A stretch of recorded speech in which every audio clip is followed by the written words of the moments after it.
Bonjour à tous et bienvenue sur Cuisine Ondoudi. Je suis ravie de vous retrouver pour une nouvelle recette. Cette fois-ci, il s'agit d'une recette salée. Je sais que la plupart d'entre vous, vous avez l'habitude de manger des pizzas à la sauce tomate et vous avez peut-être probablement envie de changer de ce type de pizza. Alors pas de souci, la recette du jour va probablement vous satisfaire puisqu'il s'agit d'une pizza blanche et une pizza sans crème. Vous pourrez la décorer avec du thym et du basilic et je vous dis pas, la saveur de cette pizza, elle est vraiment juste extra. La pâte est super moelleuse, la garniture bien dorée au four et le goût au final va vous satisfaire, j'en suis persuadée. Si vous êtes nouveau, n'oubliez pas de vous abonner et de cliquer sur la cloche pour recevoir toutes nos notifications et bien évidemment de nous laisser un petit pouce bleu pour le soutien, ça fait toujours très plaisir. Pour commencer, nous allons réaliser un levain. Pour cela, il vous faudra 150 ml d'eau tiède que vous versez dans un bol. Rajoutez-y une cuillerée à soupe de sucre et remuez pour dissoudre le sucre. Rajoutez 8 g de levure de boulanger. Le sucre va favoriser le développement de la levure. Rajoutez quelques cuillerées à soupe de farine, mais au total, il vous en faudra 250 g. Nous réalisons un levain. Remuez vigoureusement pour bien dissoudre les grumeaux et laissez sur le côté, en recouvrant bien évidemment, pendant environ 10 minutes, le temps que la levure se développe. Comme vous pouvez le voir, notre levain est suffisamment développé. Nous allons maintenant travailler avec des éléments secs. Il vous faudra ajouter dans un bol le reste de la farine et puis une cuillerée à café de sel.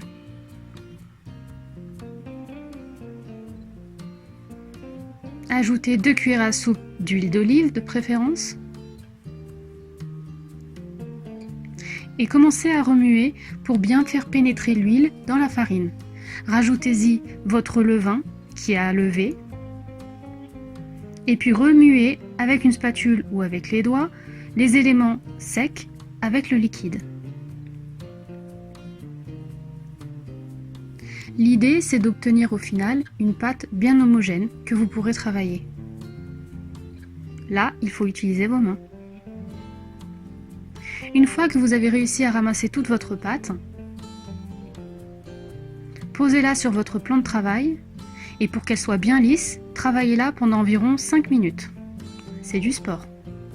Mettez dans votre bol un tout petit peu d'huile de tournesol pour éviter que la pâte ne colle. Disposez votre pâton dans ce bol, refermez-le et laissez reposer 20 minutes.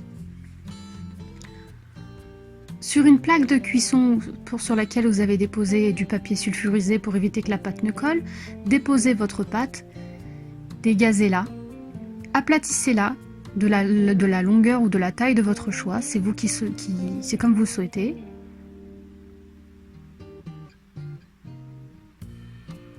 Et puis percez-la, soit à l'aide d'une fourchette ou bien de ce petit objet très rigolo. Au moins, les trous sont homogènes. En parallèle, vous allez allumer votre four. Cuisson en haut et en bas.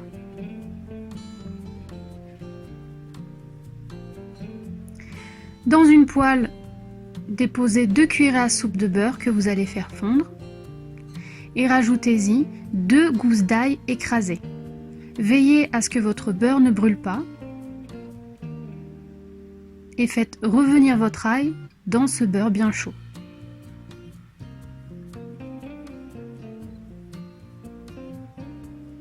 Attention de ne pas laisser l'ail brûler. Rajoutez 2 cuillerées à soupe de farine et remuez jusqu'à assécher complètement le beurre.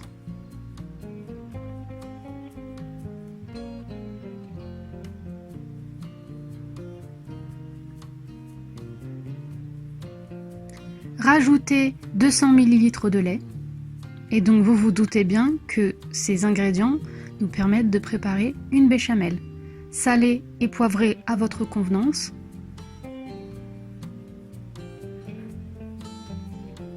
Et remuez à nouveau pour éviter que votre sauce ne colle. Une fois qu'elle épaissit, retirez-la du feu. Rajoutez du fromage, aussi bien de l'emmental, ici il s'agissait de mozzarella, ou du gruyère, c'est comme vous voulez, ou bien même de la vache qui rit.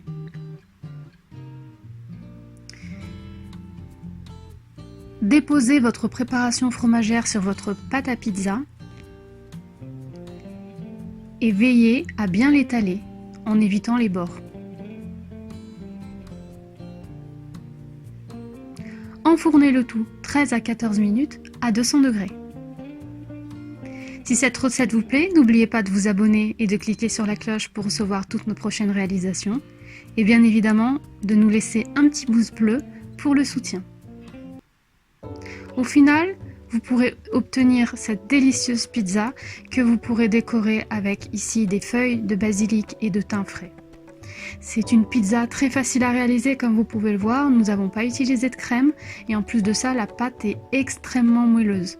Vous pouvez vous régaler facilement chez vous sans forcément utiliser des pizzas surgelées ou des pizzas du commerce si vous n'avez pas le temps.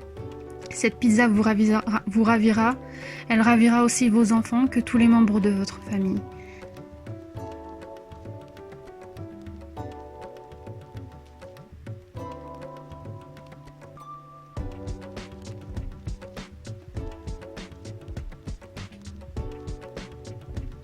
N'hésitez pas à me dire en commentaire ce que vous en avez pensé de cette recette si vous la testez.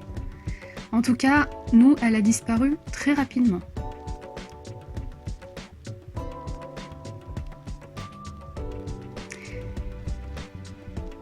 Merci à vous d'avoir suivi cette recette, ça a été un plaisir pour moi de vous la présenter. Si elle vous plaît, n'hésitez pas à la partager autour de vous et bien évidemment à nous soutenir en nous laissant toujours le petit pouce bleu qui fait plaisir. Je vous retrouve très bientôt pour une prochaine recette sur Cuisine Home Doody, toujours pleine de goût et de saveurs.